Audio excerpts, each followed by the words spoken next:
નમસ્કાર દર્શક મિત્રો, આપ સૌનું સ્વાગત છે રિયલ સમાચારમાં. સમાચારની શરૂઆત કરીએ મુખ્ય સમાચારથી.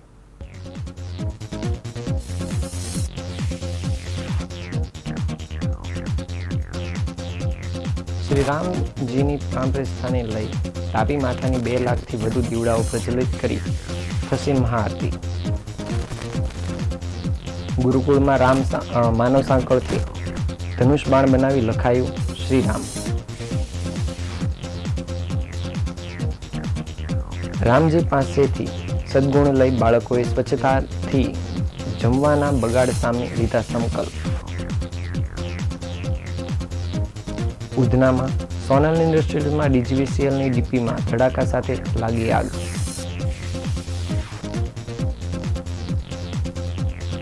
કાપોદ્રામાંથી વાહન ચોરી ફરતો ચોર 3 બાઇક સાથે ઝડપાયો.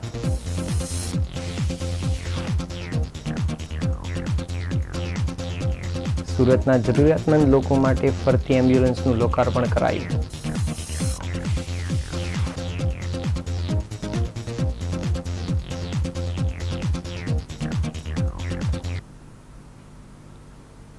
સુરતના જહાંગીરપુરા ખાતે આવેલ તાપી ઘાટ પર નવરાત્રિથી તાપી માતાની આરતી કરવામાં આવી રહી છે.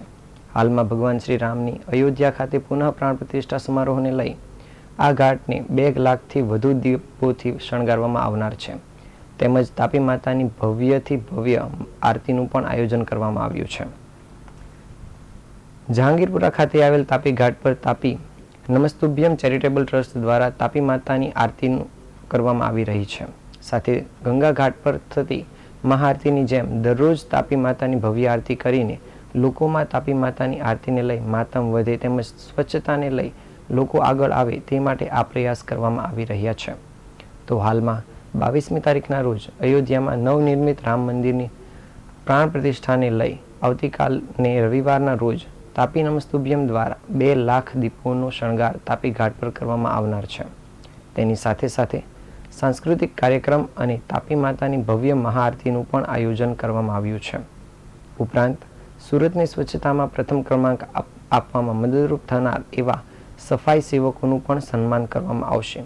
જ્યારે આ કાર્યક્રમમાં સાંસદ દર્શનાબેન જરદોશ અને ગૃહમંત્રી હર્ષભાઈ સંઘવી સહિતના મહાનુભાવો ઉપસ્થિત રહેશે.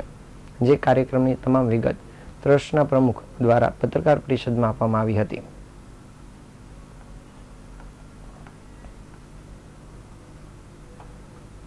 સમગ્ર ભારત દેશ આજે રામમય બન્યું છે ત્યારે સુરતના તાપી નમસ્તુભ્યમ પરિવાર દ્વારા તાપી આરતી ઘાટ ઉપર 2 લાખથી પણ વધુ દીવડાઓ સાથે સમગ્ર આરતી ઘાટને શણગારવામાં આવશે. આ આરતી ઘાટ ઉપર ભારત દેશને સુરત સ્વચ્છતામાં પ્રથમ ક્રમાંક અપાવનાર સ્વચ્છતા કર્મચારીનું પણ સન્માન કરવામાં આવશે. વિવિધ સાંસ્કૃતિક કાર્યક્રમ કરવામાં આવશે. કાર સેવકો જે સુરતથી કેટલાક કાર સેવકો ગયા હતા અયોધ્યા તેવા કાર સેવકોનું પણ સન્માન કરવામાં આવશે. આપ સૌ મને કહેતા આનંદ થાય છે કે 21મી ઓક્ટોબર 2023 નવરાત્રિના સાતમથી તાપી નમસ્તુભ્યમ પરિવાર દ્વારા તાપી આરતીની શરૂઆત કરવામાં આવી હતી. જે સુરતવાસીઓના ઉત્સાહ સાથે તાપી માતાના આશીર્વાદથી અને મૂળદાસ બાપુના આશીર્વાદથી નિરંતર ચાલતી આવે છે અને ભવિષ્યમાં પણ ચાલતી રહેશે.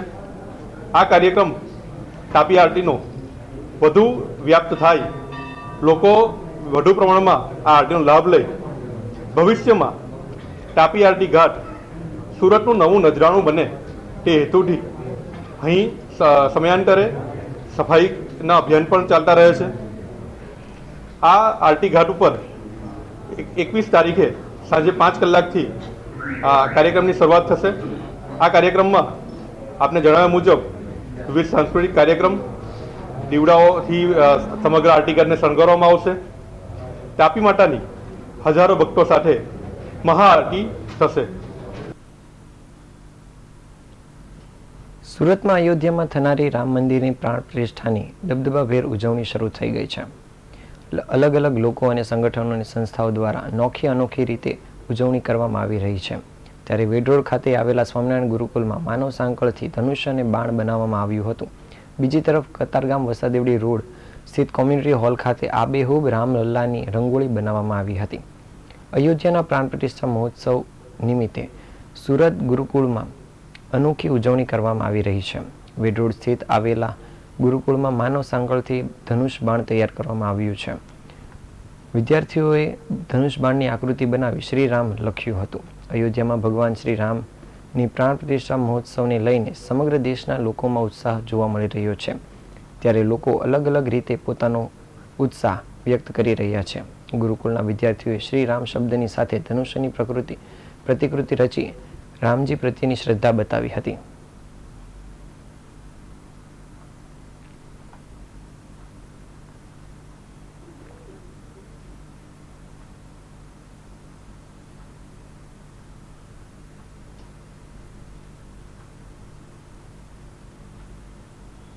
શ્રી સ્વામિનારાયણ ગુરુકુલ વિદ્યાલયથી અરવિંદભાઈ જે ઠેસિયા પ્રિન્સિપાલ આજે અયોધ્યામાં રામ મંદિર પ્રતિષ્ઠા મહોત્સવની આખા ભારતમાં જ્યારે ખૂબ ભવ્યથી ભવ્ય તૈયારી થઈ રહી છે, દરેક લોકોને ખૂબ જ આનંદ અને ઉમંગ છે. એ આનંદ અને ઉમંગને ધ્યાનમાં લઈને અમારા શાળાના બાળકોની પણ એક ઈચ્છા હતી કે ચાલો આવો ભવ્ય ઉત્સવ થતો હોય અને રામ ભગવાનનું પ્રાગટ્ય થતું હોય ત્યારે અમે પણ આ ઉત્સવમાં ભાગ લઈએ અને ઉત્સવના ઉપક્રમે અમે આ રામચંદ્ર ભગવાનનું આયુધ એવું ધનુષ અને શ્રી રામ માનવ સાંકળથી લખી અને લોક સંદેશો પાઠવ્યો હતો. અને વિદ્યાર્થીઓ આ સાંકળની અંદર 500થી વધારે વિદ્યાર્થી જોડાયેલા હતા. અને ધનુષ અને માનવ સાંકળમાં લંબાઈ 300 બાય 250 ફૂટની સ્ક્વેર ફૂટમાં આ માનવ સાંકળ બનાવેલી હતી. અને વિદ્યાર્થીઓ ઇંગ્લિશ મીડિયમ અને ગુજરાતી મીડિયમના સંયુક્ત રીતે આ માનવ સાંકળમાં જોડાયા હતા. અને એક દિવસમાં શીઘ્ર આયોજનથી આ એક સંદેશો પાઠવ્યો અને દરેકને ખૂબ જ આનંદ અને ઉત્સાહ થયો કે ચાલો આ રામલીલા પ્રાગટ્યને ખૂબ ધામધૂમથી ઉજવીએ અને લોકો પણ એમાં જોડાય એવો અમારો ખાસ અનુરોધ છે. જય સ્વામિનારાયણ, જય શ્રી રામ. અયોધ્યામાં રામ મંદિરનું નિર્માણ થવાની સાથે 500 વર્ષ બાદ ફરી એક વખત રામલલ્લાની પ્રાણ પ્રતિષ્ઠા મહોત્સવ યોજાવા જઈ રહ્યો છે. ત્યારે સમગ્ર દેશ કોઈને કોઈ રીતે આ ક્ષણની ઉજવણીમાં જોડાઈ રહ્યું છે. તેવામાં સુરતની વિદ્યાકુંજ સંકુલ શાળાના વિદ્યાર્થીઓ દ્વારા રામ માટે સમર્પણના ત્યાગ સાથેની ઉજવણી કરી રહ્યા છે. વિદ્યાર્થીઓ રામ મંદિરની પ્રાણ પ્રતિષ્ઠા સુધી 5 દિવસ પગરખાનો ત્યાગ કર્યો છે અને જીવનમાં અન્નના બગાડ, સ્વચ્છતાની જાળવણીથી લઈ મોબાઈલના દુરુપયોગ સામે સંકલ્પ લીધો છે. 22મી જાન્યુઆરીએ અયોધ્યામાં રામ મંદિર ખાતે રામલલ્લાની પ્રાણ પ્રતિષ્ઠા મહોત્સવ યોજાવા જઈ રહ્યો છે. ત્યારે રામલલ્લાના પ્રાણ પ્રતિષ્ઠા મહોત્સવથી સમગ્ર દેશમાં એક અનેરો ઉત્સાહ જોવા મળી રહ્યો છે. દેશમાં ઉજવણીનો માહોલ બની રહ્યો છે. ત્યારે સુરતના અડાજણ વિસ્તારમાં આવેલી વિદ્યાકુંજ સંકુલ શાળા દ્વારા 500 વર્ષ બાદ ફરી રામની અયોધ્યામાં સ્થાપના થવા બાબતે અનોખા સંકલ્પ સાથેની ઉજવણી કરવામાં આવી રહી છે. વિદ્યાકુંજ સંકુલ શાળામાં ગુજરાતી, અંગ્રેજી અને હિન્દી માધ્યમના 100થી વધુ બાળકોએ રામ ભગવાનના સમર્પણમાં 5 દિવસ પગરખાનો ત્યાગ કર્યો છે. રામ ભગવાન દ્વારા 14 વર્ષનો વનવાસ વગર પગરખાએ કર્યો હતો અને આ વનવાસ પૂર્ણ કરી ફરી તેઓ અયોધ્યા આવ્યા હતા. ત્યારે તેવો જ માહોલ અને ઉત્સાહ ફરી જોવા મળી રહ્યો છે, જેને લઈ વિદ્યાકુંજ શાળાના વિદ્યાર્થીઓ દ્વારા રામ ભગવાનના સમર્પણમાં પોતે પગમાં 5 દિવસ સુધી પગરખા નહીં પહેરી ત્યાગની ભાવના સમર્પિત કરી છે.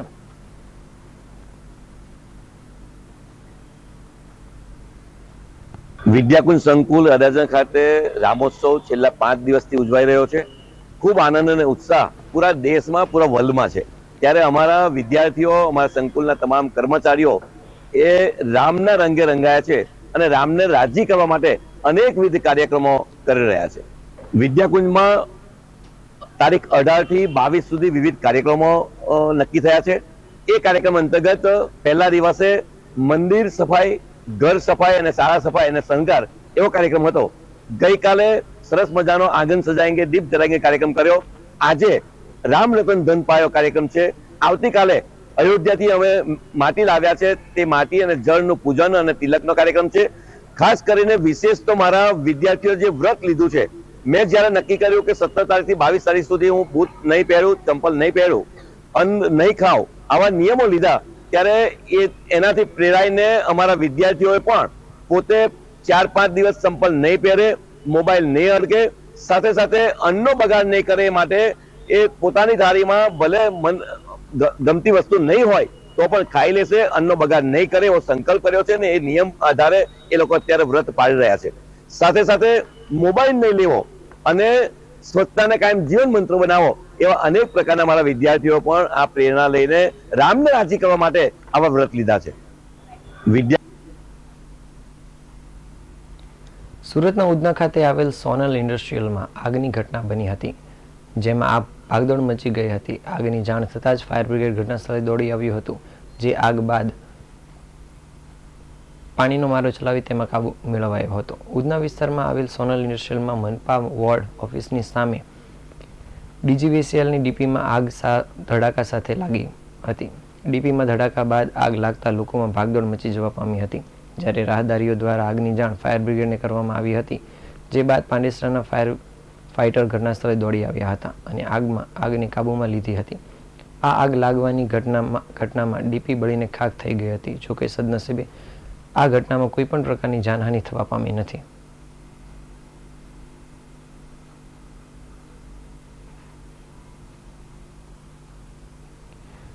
પોકેટ મોબાઈલની મદદથી EFRI ના આધારે દાખલ થયેલ વાહન ચોરીના 3 ગુનાઓનો ભેદ કાપોદ્રા પોલીસે ઉકેલી નાખ્યો છે. જ્યારે આ વાહન ચોરી કરનાર ચોરને વાહનો સાથે ધરપકડ કરી હાલ પોલીસે આગળની કાર્યવાહી શરૂ કરી છે. સુરતની કાપોદ્રા પોલીસ પેટ્રોલિંગ કરી રહી હતી તે દરમિયાન મળેલી બાતમીના આધારે પોલીસે કાપોદ્રા વિસ્તારમાંથી ચોરી કરેલ મોટરસાયકલ સાથે એક આરોપીને પકડી પાડ્યો હતો. પોલીસે વરાછા બોમ્બે કોલોની પાસે રહેતા અને છૂટક મંજૂરી કરતા રોહિત ઉર્ફે લાલો દોંગાની ધરપકડ કરી હતી. આરોપી પાસેથી પોલીસે 3 અલગ અલગ બાઇક કબજે કરી હતી. જ્યારે પોલીસે આરોપીની પૂછપરછ કરતા તેણે આ 3 મોટરસાયકલ ચોરી કરી હોવાની કબૂલાત કરી છે. હાલ પોલીસે આ રીઢા આરોપીને લઈને આગળની કાર્યવાહી શરૂ કરી છે.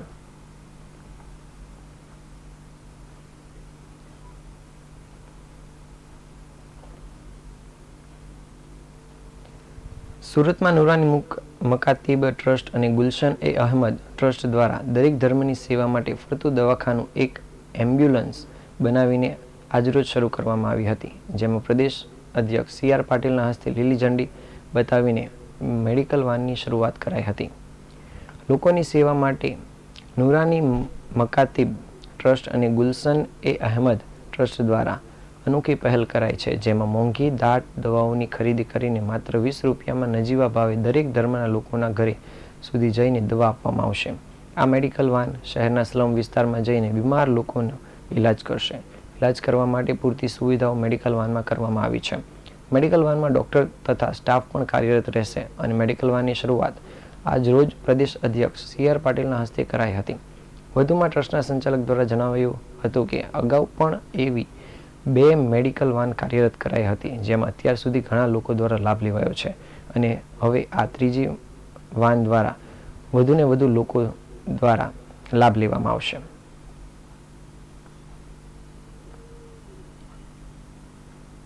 મારું નામ મુફ્તી શકીલ વોરા. આ મારું નુરાની મકાતીબ ગુલશને સંચાલિત ગુલશન-એ-અહમદ ટ્રસ્ટ વકફ રજિસ્ટર નંબર 0117 સુરત. આ મોબાઈલ મેડિકલ વેન છે. તેમાં દરેક માનવ કોઈ પણ જાતના ધર્મનો ભેદભાવ કર્યા વગર અમે આ ચાલુ કરી છે, જેમાં દરેક જાતના લોકોને સહાય આપવામાં આવે છે, તે કે દવાઓ આપવામાં આવે છે, એમનો ઈલાજ થાય છે. ખાલી બસ નહીં જેવી ફીસની અંદર 10-20 રૂપિયામાં અમને સારી દવાઓ આપવામાં આવે છે. અને આ ટ્રસ્ટનો એક જ કારણ છે કે બધા જે ગરીબ છે, મીડિયમ લોકો છે, એ લોકોને સારી દવાઓ મળે, એમનો ઈલાજ થાય. તેમના ઘર આંગણે જઈને આ અમારું ટ્રસ્ટ જો છે એનો ઈલાજ કરે છે બધા મરીઝોનો. અને આ કામ લગભગ ખાસા ટાઈમથી શરૂ થાય છે. અમારી આ બીજી વેન છે. આ અગાઉ પણ અમારી વેન લગભગ 3-4 વર્ષથી કામ કરી રહી છે અને બીમારોનો ઈલાજ કરી રહી છે. રામ મંદિર અયોધ્યામાં નિર્માણ થાય તે માટે દેશના અનેક લોકોએ ખૂબ જ મોટા સંઘર્ષ પણ કર્યા છે અને જેમાં લોકોના જીવ પણ ગયા છે. ત્યારે સુરતના એક વ્યક્તિ કે જે કાર સેવક તરીકે અયોધ્યા જઈ રહ્યા હતા અને તે સમયે તેમની સાથે પોલીસ દ્વારા કરવામાં આવેલા ખરાબ વર્તન બાબતે મીડિયા સાથે તેમણે વાતચીત કરી હતી અને અયોધ્યામાં ભગવાન રામનું ભવ્ય મંદિર બન્યું છે તેની ખુશી પણ વ્યક્ત કરી છે. આ કાર સેવકનું નામ સુનિલ રતિલાલ શાહ છે અને તેઓ કાર સેવક તરીકે ટ્રેનમાં અયોધ્યા જઈ રહ્યા હતા. 1990માં જ્યારે તેઓ અયોધ્યા જઈ રહ્યા હતા ત્યારે રાત્રિના સમયે તેમની ટ્રેનને ઝાંસીમાં રોકવામાં આવી હતી અને એકાએક જ પોલીસ દ્વારા તમામ કાર સેવકોને પકડી લેવામાં આવ્યા હતા અને ઘેટા બકરાની જેમ પોલીસની વાતમાં પૂરીને એક કોલેજના કોર્ડન કરીને કોલેજની અંદર તમામ કાર સેવકોને રાખવામાં આવ્યા હતા. જે તમામ બનેલી ઘટનાઓને લઈને તેમણે પોતાની આપવીતી રજૂ કરી હતી. સાથે જ આજે જ્યારે અયોધ્યામાં બનેલા રામ મંદિરમાં રામલલ્લાના પ્રાણ પ્રતિષ્ઠાના સમયે તેમણે અયોધ્યાના રામ મંદિરને લઈને પોતાની ખુશી પણ વ્યક્ત કરી હતી.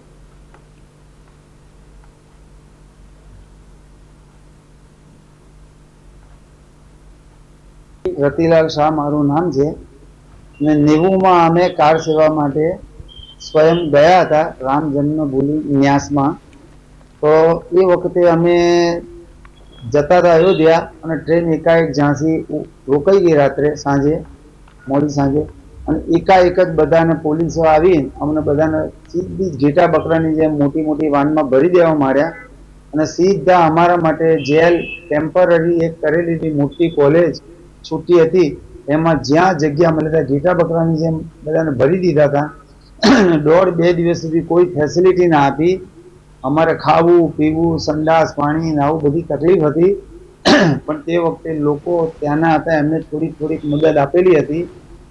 પછી અમારા લોકોનો અકળાટ અને તકલીફ જોઈને પોલીસોએ થોડુંક જવા દીધા. અમે બહાર ગયા, બહાર સભા ભરી હતી, ત્યાં હવામાં ગોળીબાર પણ થયા હતા. પછી પાછા જ્યારે અમે જેલમાં હાજર થયા એટલે કે જે કોર્ડન કરેલી હતી ત્યાં અમને ઘેરેલા જ હતા. ત્યાં એક સમય બહુ તનાતની થઈ ગઈ અને અમારા તરફ બંદૂકો તાકીને બેસી ગયેલા હતા. તે દિવસે એમ લાગતું હતું કે દિલ્હીમાં સંતો પર ગોળીબાર થયેલો એવો અમારા ઉપર છે, પણ સદનસીબે હશે, અમારે જોવાનું હશે કે આ થયો નહીં અને અમે બચી ગયા.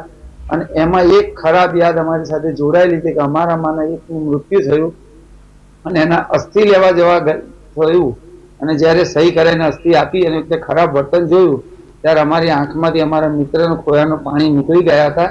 એ છોકરો નિલેશ રજનીકાંત પટેલ પેટલાદનો હતો, એને અમારો સાથીદાર હતો. અમે ઘણી યાતના ભોગવી છે પણ એનું ફળ અત્યારે ભગવાને આપ્યું છે, રામ ભગવાને. હવે કૃષ્ણ ભગવાન ફળ આપે અને એમની જન્મભૂમિ મુક્ત થાય અને એનું મંદિર બને અને અમે જોઈ શકીએ તો ઠીક છે, નહીં તો સ્વર્ગમાંથી જોઈશું. ખૂબ આનંદ થાય છે.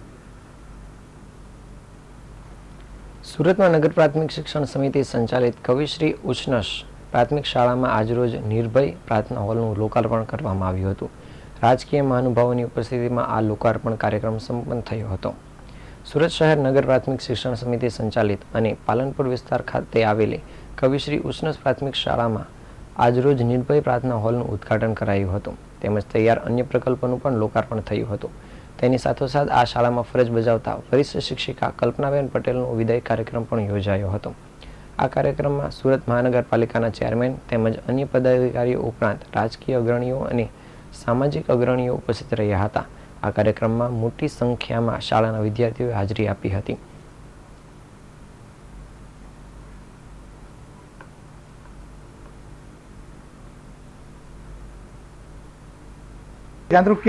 નગર પ્રાથમિક શિક્ષણ સમિતિ સુરત સંચાલિત કવિશ્રી ઉચ્ચનશ શાળા ક્રમાંક 318માં હું મુખ્ય શિક્ષક તરીકે ફરજ બજાવું છું. આજે અમારી શાળાની અંદર બાળકોને મધ્યાહન ભોજન માટે અને પ્રાર્થના માટે દાતાઓના સહકારથી 27 લાખના ખર્ચે એક સરસ મજાનો પ્રાર્થના હોલ બનાવવામાં આવ્યો છે. એનું લોકાર્પણ આજથી બાળકો એનો વિધિવત ઉપયોગ શરૂ કરશે. સાથે સાથે ગાંધીનગર SSA તરફથી અત્રેની શાળામાં 7 લાખના ખર્ચે એક કોમ્પ્યુટર લેબ બનાવવામાં આવી છે. એનું પણ આજથી બાળકો એનો ઉપયોગ કરશે. અને ગુજરાતની આ પહેલી એવી શાળા બનવા જઈ રહી છે આજથી કે જ્યાં 65 ફૂટની ઊંચાઈ ઉપર 5 ફૂટ લાંબો 24 કલાક રાષ્ટ્રધ્વજ આજથી ફરકાવવાના છીએ. એનું પણ આ ઉદઘાટન અત્રેથી કરવામાં આવ્યું છે. આજનો અમારો આખો સમગ્ર કાર્યક્રમ છે તે રામ મંદિર થીમ ઉપર અમે રાખેલો હતો. તમામ ઉપસ્થિત 400 જેવા વાલીઓ જ્યારે શાળામાં પ્રવેશ મેળવ્યો ત્યારે જય શ્રી રામના નારા સાથે એમને રામ મંદિરની એક પ્રતિકૃતિ આપવામાં આવી છે અને પવિત્ર અક્ષત આપવામાં આવ્યા છે. આખા હોલનું શણગાર પણ અમે રામ મંદિરની થીમ ઉપર કર્યો છે અને આજથી અમારા બાળકો આ તમામ આયામોનો આજથી રેગ્યુલર ઉપયોગ શરૂ કરશે.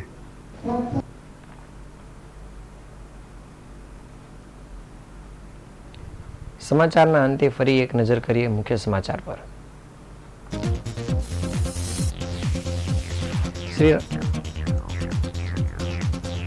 શ્રી રામજીની પ્રાણ પ્રતિષ્ઠાને લઈ તાપી માતાની 2 લાખથી વધુ દીવડાઓ પ્રજ્વલિત કરી થશે મહાઆરતી.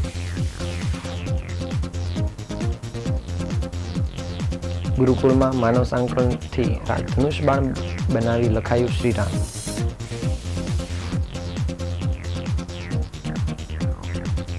રામજી પાસેથી સદગુણો લઈ બાળકોએ સ્વચ્છતાથી જમવાના બગાડ સામે લીધા સંકલ્પ. ઉધનામાં સોનલ ઇન્ડસ્ટ્રીયલમાં ડીજીવીસીએલના ડીપીમાં ધડાકા સાથે લાગી આગ.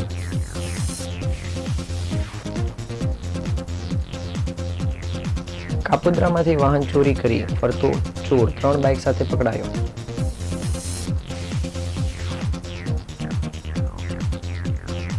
સુરતના જરૂરિયાતમંદ લોકો માટે ફરતી એમ્બ્યુલન્સનું લોકાર્પણ કરાયું.